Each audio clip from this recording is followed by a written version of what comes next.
Good morning అందరికీ. ఎలా ఉన్నారు? అందరూ బాగున్నారా?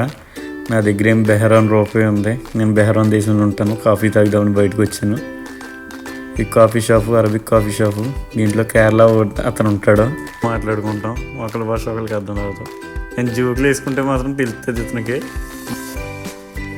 అప్పుడప్పుడు అలా జోకులు వేస్తూ ఉంటే వీడియో తీస్తున్నాడు అన్నప్పుడు ఎక్స్ప్రెస్ ఇరగ తీసేస్తున్నాడు.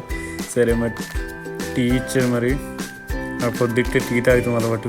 ఇంటికాడ తాగి టీకి అలా ఉండదు ఏమిది. ఇక్కడికి వచ్చాక ఇదే టీ అలవాటు అయిపోద్ది. ఉదయబియా మేము ఉన్న ప్లేస్. నేను ఎప్పుడు బయటకు వచ్చి చూసినా ఆకాశంలో గీతలు ఉంటూనే ఉంటాయి. ర్యాకెట్టిల్లిన గీతలు, గాలికి వేసిన గీతలు తెలదు. ఇప్పుడు ఆకాశంలో గీతలు కాబట్టి. ఇది బెహరాన్ గవర్నమెంట్ బస్సు. మనకి ఇంటికాడ గవర్నమెంట్ బస్సు ఎలా ఉంటుంది అలాగా. 3 రూపాయలు టిక్కెట్టే. లోపల ఏసీ ఉంటుంది, వైఫై. ఇదే హైతమాలు నేను పనిచేసే చోటు. కిచెన్ ఇక్కడే ఉంటుంది మరి మాల్ ఇది. నేను నాన్నకు వచ్చేసాను. ఇప్పుడు కిచెన్లోకి వెళ్తాను. వీడియో ఎలా ఉందో చెప్పండి. నా ఫస్ట్ వీడియో ఇది. నచ్చితే లైక్స్ అండి, సబ్స్క్రైబ్.